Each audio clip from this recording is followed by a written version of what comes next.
Sino mga isa bro? Taas yung mga kamay, isa bro. Taas yung mga kamay, isa bro. 4, 5 na lang. First timers, taas yung mga kamay. Halos lahat. First timer. Hindi pa kayo magtataka. Kunti na lang mga isa bro. Ha? Parang wala nang bumabalik, no? Hindi kayo magtaka. Excited talaga pag first timer, no? Kamusta ang excitement? Kay Ma'am Sandra Lynn. Okay naman kanina, no? Nasa 100% ng excitement. Kasi, sa isipan dyan, kasi, after namin dito, may certificate na kami. At lalabas na kami. Uuwi na kami. No? Despedida na agad, no? Despedida. Oh, ganun eh. Despedida naman talaga.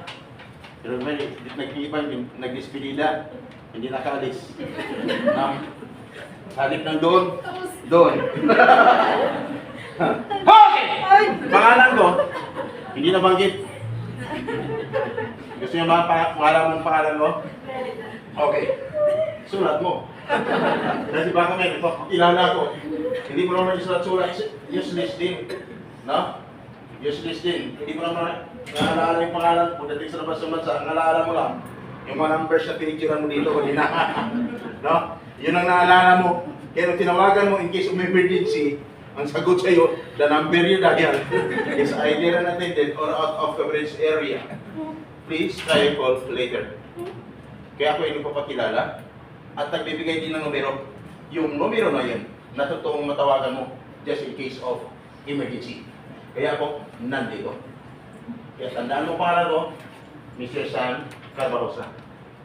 Pero yung Mr. Sam Carbarosa, tagapagsalita ng may papilos mandihan sa tuloy. Nandito na po kami, may presentaran, Mr. Sam, kaya dito kami nagsara para mga services para sa inyo. May presentaran, Mr. Sam, ano naman ang services? Ano naman ang mga services niya? Ang lagi kong sagot, ganito, mamaya. Inyo mo na naman ang pumunta sa akin. Pagpapalik. Mabilis ako magsalita, no? Mabilis? Okay. Yung pinasulat ko sa'yo, isang linta na pangalan, pwede mo talagang isulat-sulat yun. Sobrang bilis. Mga parang gusto mo. Mabilisan, mamatagalan. Sagot na. Ma'am. Si Ma'am sagot, tanongin ko kasi medyo namayain ko. Ano gusto, mabilisan, matagalan? Mayayain ko eh. Ang OFW dapat hindi mayayain. Correct. Correct. Di ba yung loob? Tapang at kailangan palaban. Ma'am, palaban. Kasi kapag hindi ka matapang, hindi buo ang loob mo, at hindi ka palaban pagdating doon, normal lang yun. Ilang araw ka lang, ma'am, gusto ko nung pinagpilihan ko. Kasi bakit? Iba pala dito. Okay. Okay, ma'am, hindi mo rin pagpatuloy. Mabilisan tayo para matapos tayong maaga. No, makawitin kayo ng maaga. Okay. Mabilis lang talaga magsalita. No? Hindi na ko magpaligoy-ligoy pa. Ang dami. Sa 1.5 hour, magtutok. Noon yun. Bago mag-lockdown. Pero ngayon, kasi maganda pang sahuran noon. Ngayon wala na akong sahod. Mabilisan na lang. Ma'am, 30 minutes to 40 minutes na lang. Okay? Are you ready? Okay. Tapos ako kong pakilala. Mr. Sam, bakit nandito kayo? Dahil nandito rin kayo. Bakit nandito kayo, Mr. Sam? Dahil nandito rin kayo. Okay. Magtatanong ako. Nung magtanong ako kanina, kung sino mga isa-abroad ko kunti lang, ang mga first-timers, mas marami. No? Bakit yan? Kukunti na lang. Sabi ni iba, oo nga. Magtatanong na ako. Tuloy hindi. Kaya dapat concentrate. Concentrate sa akin. Huwag sa katabi. Huwag sa labas. Huwag sa cellphone. Bakit? Normal lang. Pag ang concentration mo, hindi sa akin, wala ka pa rin matutunan. No? Eh dapat, concentrate. Kasi pag hindi ka nakakonsentrate sa akin, normal lang, naka-idlip ka man, bigla na naangat yung puwit mo sa upuan. Kaya dapat concentrate para may matutunan kayo. Okay? Yan yung mata mo. Bilis, di ba? Para may hinahanap, no? Kasi ang hindi ko nahuli sa labas, minsan dito ko nahuli sa loob ng pidus. Yan ang trabaho ko. No? Nagbago daw ng buhay kaya mag-abroad na lang din. Yung para may tinatakasan. No? Okay. Concentrate. Sino mga nurses? Taas yung mga kamay. Caregiver. Nurse kayo, ma'am? Wow. Caregiver. Nurse ka rin, sir? Palatado naman. Sa kilay mo pa lang. Nakalata na ako. Nurse ka talaga. Oh! Mayroon bang engineer? Teacher? Meron? Doctor? Meron? Laborer? Construction worker? Janitor? Dancer? Meron? Entertainer? Meron? Sumasagot. Ano kayo? Magtanong ako. Magtanong ako. Kasi diba, habang pinagtatanong, tuwing tanong ko, ang nasa isipan lang, pakialam ko sa'yo. Kanina pa kami dito. Gutom na kami. Pakialam bitaw. Ang mga salitang bitaw, ibig sabihin, maganda ka. Bago ka. Okay!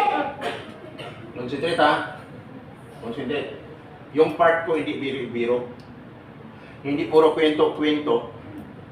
No? Na sumagay, pinapi-implement ng ahensya ng gobyerno yan para may tutunan kayo. Ang part ko hindi madali. Kasi bakit? Gusto ko lang maging safe kayo pagdating sa labas ng bansa. Batas ang pag-usapan natin. Siguraduhin na sa iyong pag-alis. Pagdating doon, pag may problema, kaya mong harapin. Malinaw? It's abroad, magtatanong na ako. It's abroad, ipanilig sa mga first timers. Taas yung mga it's abroad, taas yung mga may ulit. Taas. It's abroad. Yung totoong sagot ha, totoong nangyayari sa labas ng bansa. Parinig nyo sa mga first timer dyan. It's abroad. Ang sagot nyo sa akin, either masarap lang o hindi. No? Hindi pa ako tanong. Okay, ang tanong. Parinig nyo, sigaw nyo. It's abroad. Masarap, buhay o FWD? Hindi. Narinig nyo? First timers. Bakit hindi? Bakit sila alis? No? Kasi, di ba sinabi kanina? Si Mr. Pong nagsalita ko dito kanina. Nagsalita? Ipinakilala ako sa inyo, hindi? Hindi na rin. Kasi mga wanted sa akin. Okay. Sabi, bakit ka nagpidos? Ano ang purpose? Upang maihanda ang inyong mga sarili pagdating sa labas sa bansa sa panibagong hamon at pagsubok na kakaharapin doon. Hamon at pagsubok. Tama, it's abroad. Di dapat, first timers, maghanda kayo. Sibali, kunting pagkakamali lang. Pagdating doon, mananagot ka sa batas. Ma'am, lipat ka dito sa harapan. Anong tanong kay ma'am? May katanungan kay ma'am? Lipat ka dito para sa akin na magtanong. Bakit, Mr. Sham? Anong meron doon? Ulitin ko lang. Iba ang batas doon. Iba ang batas dito. Iba ang batas dito. Iba ang batas doon. Kailangan ganda mo sa iyo. Kunting pagkakamali, guys, mananagot ka. Magtanong lang. Sunod na katanungan, sino ang nakapag-sign na ng kontrata? Taas yung mga nakapag-sign lang. Nakapag-sign. 4, ang 5, ang nakapag-sign. Sino hindi pa nakapag-sign ng kontrata? Taas yung mga kamay. Serious one to. Be serious. Okay. 6. Sabi ko, be serious. Pagkatapos sabi ko, 6. Anong mas marami? Ang 5 or 6? 6. Hindi na ako nagbilang. Pag times 2, 5 times 6, ang tao equals 30. Ano ibig sabihin? Ito na. Umpisa na tayo. Kung ang excitement mo 100% kanina, may tendency pagdating sa part ko, mababawasan yan. Hindi ko kayo tatakutin. Sabihin ko lang sa inyo ang totoo. Dito niyo malalaman kung gaano ka tibay at tatag ang loob mo. Kasi bakit?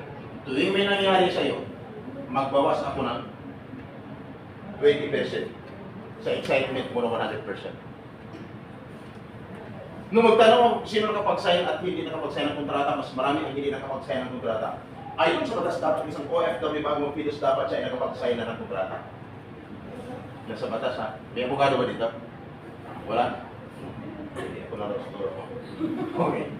Dapat ikaw ay nakapag-sign na ng kontrata. Then after mag-sign ng kontrata, mag-PIDOS. Then after mag-PIDOS, dapat sisiguraduhin makalis ka na. No? Kasi bakit? Nasa batas, ang isang OFW o sa mga hindi nakapag-sign ng kontrata, bawasan ako na ng 20% ang excitement mo. So 100% ang natira is 80%.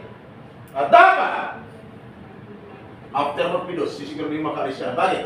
Ang isang OFW, mula nag-apply at abisahan, dapat 60 to 90 days prior, dapat na-i-apply na siya. Dapat wala na siya sa Pilipinas ngayon at dapat wala na siya sa kanyang inupuan ngayon. Okay? Malinaw? Are you there? Ma'am, basta. Okay lang. Kaya dapat, maka-miss ka na. Sabi ni Baba, bakit 6 months na nandito pa rin sa Pilipinas. May ibig sabihin, another 20% ang mababawas ko sa iyo. Sa 80%, ang natara is 60%. Yan ang sa batas. At dapat, bakit ka kailangan makaalis? Kasi hindi ka lang nakapag-sign ng kontrata, hindi ka lang nakapag-PIDOS sa iba, hindi ka nakapagbayad ng placement fee. Tama? Ang tanong, pag nagbayad ka ng placement fee, ang salary is 20,000, magkano dapat ang maging placement fee? Dapat equivalent of 1 month salary. Sabi ba? 1 month salary? Bakit sa amin sobrang laki? May ibig sabihin, marami kang pera. Kaya ka kinuha ng maraming pera. Sobra ko sa isang buong tao. Yan na. Araw-araw yan dito. Tuwing pinag-usapan natin ganito, mayroon talagang lumalabas na hindi nagpapaalam. Magtatanong na yan sa labas. Ma'am, tatawag yan, ma'am. Bakit kami? Sobrang laking kinuha ko sa amin ng pera. Hindi lang wala kami naghintay, hindi pa rin kami nag-alis. Tatawag yan. Kanina pa yan. Ma'am, saan ba yun? Katabi mo. Ha? Yung katabi mo, ano yun? Hindi niya paalam sa'yo? Bakit bangon? Okay. Okay! Dapat katumbas ng isang buwang sahod. Now, kung nangyari sa'yo, sobrang laki ang kinuha sa'yo, another 20%, ang iibabawas ko sa excitement. Ang itira is 40%. Pag nagbayad, si Teta, saan lugar dapat? Sa Jollibee, sa Chowking, sa McDo, sa Max Mall Hotel Restaurant, wala sa nabanggit ko na dapat sa loob ng agency. Sabi ba? Agency. Bakit kami sa McDo? Another problem. Bawasan ko naman 20% ang excitement mo. No? Ang natira is 20%. At pag nagbayad, dapat anong meron? Mayroon ka kulang resibo. Alam niyo na yan? Ang tanong lahat pa may resibo? Sabi ni iba, bakit kami wala? May ibig sabihin, another 20% ang ibabawas ko sa excitement mo, ang natira is wala na. Problema hindi. Bakit ko sinabi? Ayaw ko na maging katulad kayo sa iba. Abroad ng abroad. Nag-resign pa sa trabaho as teacher. No? Kasi gusto na mag-upload sa labas sa bansa. Nagbayad ng 280,000 sa recruiter. Nakipag-transaksyon sa social media, sa Facebook, Messenger. Doon lahat nagbabayad. Pero bago sila pinabayad, puntahan niyo muna ang location ko. Nandito ako sa Las Piñas. Nakita, nandoon siya. Then, after na mag-ipag-meet, tuloy-tuloy ng transaksyon, pag nag-follow up kayo, no? Okay, ano lang, expedite po ito. Expedite. Sa sobrang tiwala, nung magpaluab, kasi ilang buwan na nakalipas, hindi pa rin nakalis. Nung pinuntahan sa kanyang bahay na tinitirahan, nangupahan na pala, wala na, handang buhalang senior citizen pa. Ingat, walang bibigyan hanggang ngayon. Eh dapat mag-email yan. Hindi madali.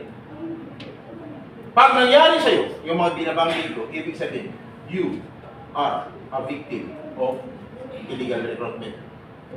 That is a violation of Republic Act 8042 of Anti-Illegal Recruitment or 10022 as amended of Anti-Human Trafficking Violation. Sir, bakit alam mo yung mga ganun? Kasi yan ang trabaho ko mula noon hanggang ngayon. Kaya kung bakit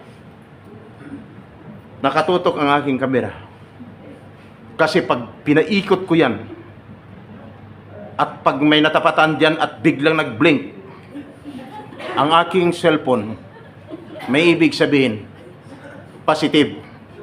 Yung hinahanap ko sa labas nandito ngayon. Wala naman, parang wala naman. Kahawid lang. Meron. Okay, wala. Negative naman. Kaya dapat, pag nangyari sa inyo, anong gawin niyo? Makinig ka. Anong gawin niyo? I-inform niyo yung agency regarding sa nangyari sa labas. Bakit? Maraming gumagamit ng pangalan ng agency na kung saan ang bakay lang makakuha ng malaking pira sa mga aplikante. Katulad din ng mga OFWs. Last week kami, nagsyon na ako yun. From Batangas, 170,000 bawat isa. Ha? Ingat ha, dito lang yun. Yung 280,000, actually, huli ang suspect. No? Ngayon na, karabuso na. Yung 170,000, nasa labas pa doon ng bansa. No? Yung suspect. Pero may tendency. Ginagamit pa pangalan ng agency. Sa akin lang, makipagtulungan ng agency. Okay naman. Pag hindi makipagtulungan, pwede mananagot sa batas. Pag nakulong ang suspect, hindi na mahuli. Agency ang mananagot. Bakit? Ginamit ang pangalan, hindi nila lang pati pangalan ng tao ng kaupo sa agency. Tawag ng accessory sa illegal crime. No? Pwede magkaroon ng tinatawag na lifetime imprisonment kung nahuli ang suspect at cancellation of license to operate ang isang recruitment agency pa. Kaya pasalamat kayo sa inyong agency kasi nandito kayo ngayon, no? At least alam nyo, may nangyari man sa inyo, inform niyo yung agency. Kung baka may taga-agency dito, huwag kayong mag-panic kasi sinasabi namin ito para mapangalagaan ng hindi lamang ang OFW, pati na kayo na ng agency na nagpapaalis ng mga OFWs. Tama? Kasi millions po ang kapalit, 3 ulo lang pag nakarating yan sa amin at nahuli yung suspect. Lifetime imprisonment, cancellation of license to operate ng isang recruitment agency. No? Salamat kayo. At pasalamat kayo mga guys dito sa Amipa Pidos kayo pinagpidos. Bakit? Ang daming pidos dito. Daming pidos dito. Pero tingnan nyo, paglabas nila, certificate lang. Certificate lang. Hindi na alam na mga OFWs ang kasunod kung ano. Ang alam namin, certificate sila, may mga ID sila kung ano-ano, pero wala naman pala. Tanda, wala pang pidos dito sa loob ng building na to. Wala pa itong video. Wala pa yung, yan, yung hotel na yan. Dati Chowking pa yan eh. Marami akong nadali dyan. Kunyari, aplikante din ako. Ako si Jania. Nay, nandito ng pera, 80,000. Kaya ko mag-provide. Importante matulungan mo ako. Sige, Jania, kintayin kita. Jania, saan ka na? Hindi na, nasa likod na ako. Ma'am, nandito na si Jania. Sabay. Ingat. Ingat ha. Dahil yan ang trabaho mula noon hanggang ngayon. Pag narinig nyo sa radyo noon, pag sinabi, sa extra, pag sinabi, mula, nakalive ba ganyan? Pag sinabi, mula, salong-sulong, Makati to si Papatul 1, 4-1 ang nagulat, si Pilar may tulong lakas 50,000 watts. D-W-I-C! Ako ba yan? Sa isang radyo, kung narinig nyo, mula sa Luzon, Manila, ito ang RS nyo, sabi ka mo sa Anal Deliwood, sa pagbabalita. Ako rin po yun. Sa isang dyaryo, ako si, kakagapay natin, sa isang dyaryo, ako si Latigo ng Bayan. Kaya ako nandito. Kasi Sam, gaano katotoo yung sinasabi nyo? Buksan nyo, may YouTube ba kayo? Mahilig kayo manood ng YouTube? Mahilig kayo manood ng YouTube? I-search nyo. Lumaylo ako sa dyaryo at saka sa radio. Pinagpatuloy ko ang aking YouTube channel, ang Kaagapay ACTV. Guys, Kagapay, search nyo sa inyong cellphone. Kanina, picture ng picture ka dyan, di ba? Pagkatapos, wala naman parang assurance, no? No? Ako pong taga-sundot doon. Lahat ng ahensya ng gobyerno na patulog-tulog pag may problema, ako po yung taga-sundot pag may problema. Kaya swerte nandito kayo. Kagapay, space, ECTV. Kagapay, ulitin ko, space, ECTV sa YouTube. No? Pag nakita nyo, nakasalamin kulay itim. Nakasumbrero kulay itim na parang cowboy, walang iba kundi ako yan. Pag nakita nyo, wala kayong ibang gagawin kundi i-subscribe nyo. Bakit? Pag sinubscribe nyo yan, laging updated kayo sa lahat ng mga kaganapan sa loob at labas ng ating bansa. Mapanood nyo dyan. No? May number din ako mamaya. Ang number ko 0948099970 na maaaring niyong tawagan just in case of emergency. Nasa labas ka ng bansa, may problema, lahat ng pagbabago, inaasahan mo yan na ang mangyari. Akala mo okay ka na, pero may pagbabago. Yan naman nabanggit kanina si Ma'am Sandra din. Okay. May pagbabago. Mayroon kayong matawagan. Una, ang sasabihin ko lang sa inyo, unahin niyo tawagan ang inyong agency. Ha? Okay ka? Baka may pagdating ang sumbong dito, sumbong doon. Pagkatapos, nagsara ng agency sa Pilipinas. Hindi pa nasolusyonan ng problema sa Pilipinas. Nagsara ng agency, saka reklamo. Sumbong dito, sumbong doon. Nakarating sa abogado, no? Hanggang sa magsara ng agency. Nung magsara ng agency, nakauwi ka ng Pilipinas, wala nang hahabulin, wala nang napala. Bakit? Wala nang hahabulin, tama? Nanalo o matalo, sa abogado, magbabayad ka. Sa number na 0948099970, libre ang service. Malinaw? Okay. Sino makausap niyo doon? Walang iba, kung hindi ako. Ayos ba? Kamusta? Aalis pa ba hindi na? Ha? Lahat ng problema may solusyon. Malinaw? Eh po mag-agency. Sa number niyan, pwede tumawag. Naalala niyo ba si Sarah Brabagan? Naalala niyo? Narinig niyo? Ano si Sarah? Isang OFW na kurang at tinatulan ng kamatayan. Self-defense ang kanyang ginawa. Namatay ang employer. Nakulong siya at tinatulan ng kamatayan. Pero nailigtas, kundi pa walang visa ang paghatol ng kamatayan. Sino tumulong? Hindi niyo alam. Kami dati ng boss ko. Yung boss ko nating ambasador, ako hindi. No? Nung umuwi siya ng Pilipinas, nagiging international chairman, ako hindi. Year 2013, sumarang sa politika, nanalo sa congressman, ako hindi. Nung umalis ako sa kanya, year 2013, yung boss ko na congressman, namatay siya. Ako. Hindi. Kaya ako nandito ngayon. Parang pabiro yung mga sinasabi ko dito, pero guys, ma-realize mo later on. Pag hindi mo tinandaan yung sinasabi ko at nagka-problema, hindi mo na alam kung anong dapat gawin. Doon mo na ma-realize. Tama pa lang sinasabi ni Mr. Sam.